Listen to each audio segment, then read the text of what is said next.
Saúde estuda a lei contra a comercialização de sangue. Um projeto de lei que proíbe comercialização de sangue humano em todo o território nacional está sendo elaborado pelo Ministério da Saúde, confirmou ontem o médico Francisco Antonácio, diretor do Banco de Sangue do Hospital das Clínicas de São Paulo, que há 2 meses foi escolhido pelo ministro Almeida Machado para elaborar um relatório sobre as condições de funcionamento dos bancos de sangue particulares brasileiros e para apontar sugestões para a redação desse projeto de lei. Francisco Antonácio não divulgou a íntegra do documento, que está sendo encaminhado ao ministro, lembrando que é sigiloso e o ministério precisa tomar conhecimento dele primeiro. No entanto, adiantou que a nossa preocupação é a de fazer com que o sangue não seja mais comercializado. Para isso, a lei terá 2 princípios básicos: tanto o sangue como seus derivados não poderão ser objeto de lucro, e haverá a obrigatoriedade de se coletar sangue apenas de doadores voluntários não remunerados. Para que o sistema funcione, serão criados centros oficiais de coleta de sangue nas cidades mais populosas, na proporção de 1 para 3 milhões de habitantes. São Paulo, por exemplo, terá 3 desses centros, que, entretanto, segundo Francisco Antonácio, que também é assessor especial do ministro, não prescindirão da atividade coletora dos bancos de sangue particulares. Há alguns que realmente possuem aparelhamento e qualidade técnica excelentes, e se eles desejarem, serão aproveitados, devendo sujeitar-se, no entanto, à administração centralizada que será criada. Dessa forma, os centros oficiais, além da atividade principal de coletores de sangue, exerceriam igualmente o de fiscalizadores das atividades dos particulares nesse campo, que vem protestando contra o que denominam de estatização do setor hemoterapêutico. Mas para Francisco Antonácio, não estamos tentando agradar ou agredir ninguém. Pelo contrário, com a lei haverá uma valorização da especialização em hemoterapia, que talvez passe a ser até melhor remunerada. Mas é preciso separar bem a atividade do hemoterapeuta da remuneração do sangue, que será proibida. Um dos argumentos levantados contra a extinção do comércio de sangue, segundo o qual não existem doadores altruístas, utilizado pelo secretário da Sociedade Brasileira de Hemoterapia e proprietário do Banco de Sangue São Paulo, Dr. Adhemar Albano Russi, chegou a indignar o assessor ministerial. Isso é um desprezo por uma das características mais nobres do povo brasileiro. E se fizermos uma campanha elucidativa, teremos um resultado excelente. Para Francisco Antonácio, o incêndio do Joelma confirma isso, quando se formou uma fila de mais de 2.000 pessoas na porta do Hospital das Clínicas para doar sangue. Mas ele apontou uma outra solução para que não falte sangue: estimular a reposição sanguínea. Quando algum paciente vinculado ao INPS necessitar sangue, deverá trazer amigos e familiares para repor o que foi utilizado.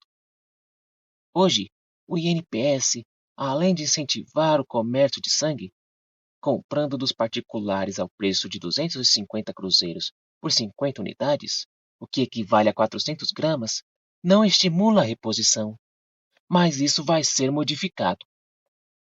O preço pago aos doadores gratificados pelas 50 unidades de sangue, vendidas posteriormente ao INPS ou fornecidas a hospitais particulares, gira em torno de 30 cruzeiros para RH positivo e 40 cruzeiros para o negativo, além de um prato de comida ou um copo de leite. Este sangue é vendido então ao INPS por 250 cruzeiros, ou utilizado pelos hospitais particulares, que cobram cerca de 800 cruzeiros por essa quantidade de sangue. Apesar da grande diferença entre o que é pago aos doadores e o preço final do sangue, os proprietários de bancos de sangue alegam que a comercialização do sangue dá prejuízo. De acordo com Albano Russi, da Sociedade Brasileira de Hemoterapia, a remuneração do doador, acrescida da preparação técnica do sangue, para que possa ser empregado em transfusões, custa 300 cruzeiros, o que dá um prejuízo de 50 cruzeiros em relação à tabela do INPS. Ele informou que a diferença entre o custo e o preço de uma transfusão, 500 cruzeiros, é cobrada em clínicas particulares. Se há realmente prejuízo, a lei será útil para esses empresários, pois assim ficarão livres desse déficit, rebateu Francisco Antonácio, que realizou o levantamento de todos os principais bancos de sangue no país. Mas, por outro lado, ele confirmou que, se forem adotados realmente todos os procedimentos necessários na preparação do sangue, talvez dê mesmo o prejuízo citado, mas são muito poucos os que seguem essas normas. Eles lucram mesmo com o sangue. Vários indícios confirmam essa tese. Um exemplo é o da gama-globulina contaminada pelo vírus da hepatite.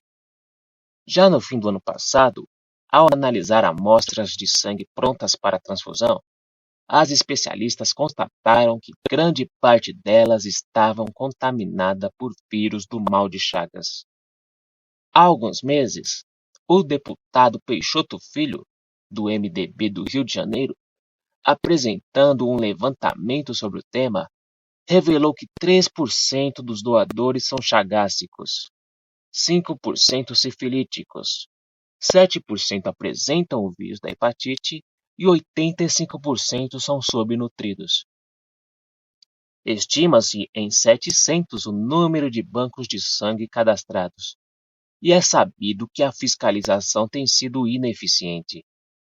Por essa razão, é possível que muitos não realizem o oneroso processamento indicado. Talvez nem mesmo os mais simples exames, como o da determinação de tipo e RH, sejam feitos com o critério desejado.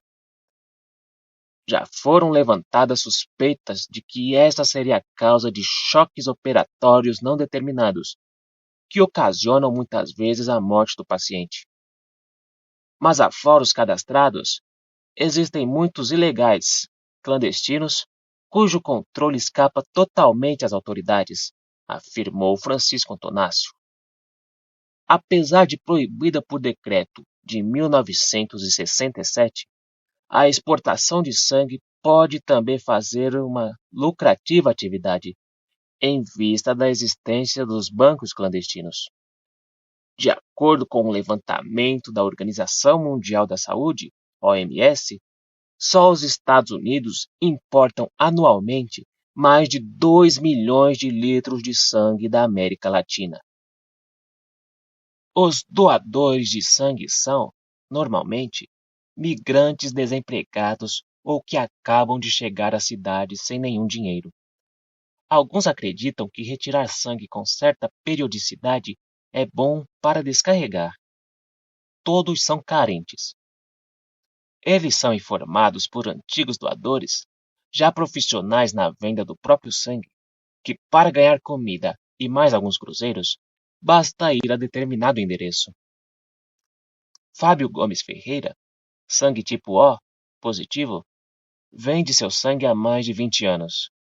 Enquanto esperava sua vez, juntamente com mais 5 homens, contou, na presença do médico, que é remunerado por Deus.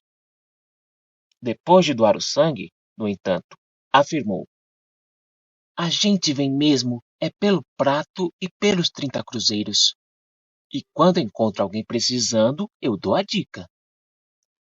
Alguns doadores, apesar da proibição legal, fazem doações constantes, com pouco mais de um mês de diferença entre uma e outra, utilizando-se do artifício de venderem seu produto a 2 laboratórios diferentes. Há sempre falta de serviço, e então eu ganho alguma coisa por aí. Um mês venho aqui, no seguinte procuro outro, disse Eurides Lima, 30 anos, casado, enquanto devorava a comida após a doação. Outro desempregado é Salvador Vieira de Souza, 29 anos, que conta ter ido a pé do aeroporto até o centro para vender seu sangue.